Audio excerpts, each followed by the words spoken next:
This is in response to an incident that happened in Blackburn. Now the video is going to be about 3-4 minutes long, so bear with me. If you're interested in hearing what I have to say, stay along in it. So today I woke the group chats were going mad. Let me paint a picture for you. Big man like Bilal wakes up and there's loads of messages coming through, Imam Saabs and committee members and kicking. So imagine me, I'm thinking, whoa, what's going on? I'm going through the video, I'm reading all the forwarded messages, I'm seeing CCTV videos as well. Oi, oi, oi, oi. So you guessed it, this video is about committee members and Imam Saabs of Masjids. Now I can tell you for a fact I'm gonna have a price on my head after this. Now look, in the north of England, it might not be like this in the south, yeah, but in the north of England, the whole Deobandi and Barelvi divide is a big thing. But what I'm about to say applies to both of them, the Deobandi mafias and the Barelvi mafias. You know, ever since I've been young, it's always been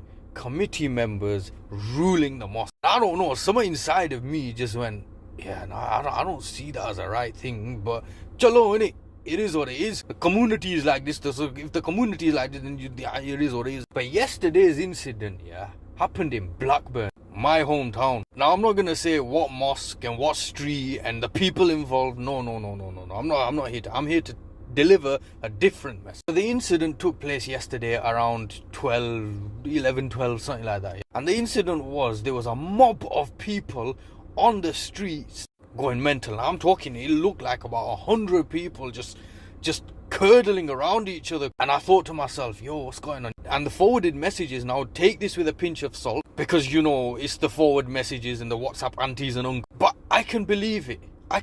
Some part of me says, nah, it's basically the Imam of the mosque obviously isn't going to work there for free. He's got a family to feed. So Imam Saab is obviously needs his annual wage.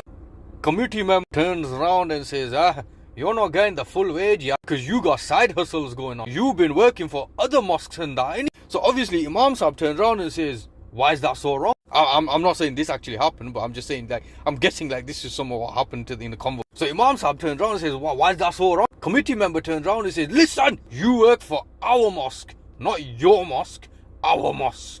So obviously they kicked off in it, and then everyone got in. But hear this. It's almost become like committee members are running a business now, yeah?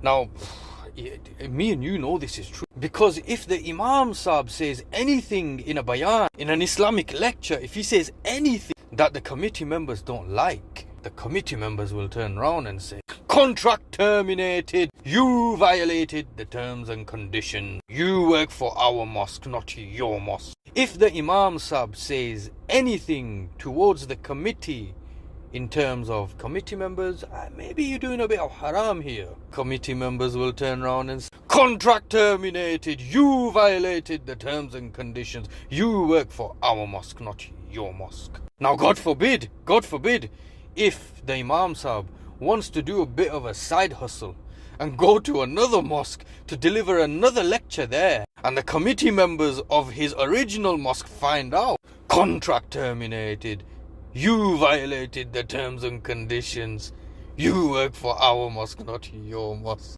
But hear this, it's almost as if the committee members are running a business. Oh, what did he say? A business? Yeah, a business. A business run on what? What exactly? Donations. Okay. No, check this out. I don't know about you, but back in the day, and when I say back in the day, it doesn't mean like 40, 50 years ago. I mean like 2, 3, 4, 5, 1400 years ago. The most highest respected person in the Masjid was the most learned one. The leader of the mosque, the leader of the community, the leader of the ummah, the Khalifa, right? But now it seems like the leader of the ummah, the leaders of the ummah have no power anymore.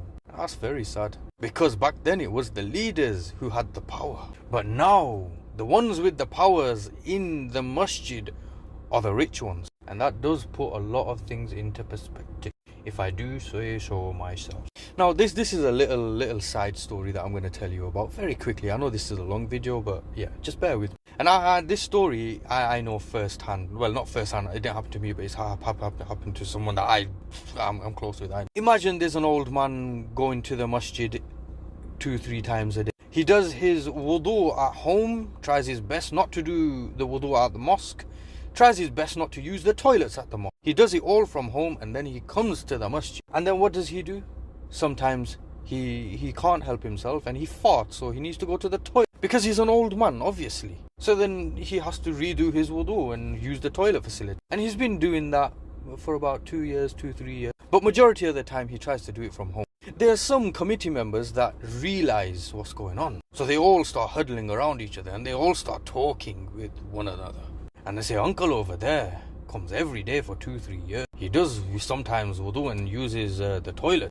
But the one problem is uncle over there is not a member of the mosque. So then they approach uncle over there and they say to the uncle over there that, Assalamu alaikum, uncle over there, you can't pray in our mosque anymore. So uncle over there says, why? And the committee members of the mosque say, uncle over there, you're not a member. So who's paying for all of this? So uncle over there turns around and says, my sons and my grandsons and this and that are members of this mosque. So committee members turn around and say, no, doesn't matter. You're not a member, so you can't pray in the mosque anymore. And Uqsum Billah, this is a true story. Believe it or not, we know the truth. And I'll leave that one just there, yeah?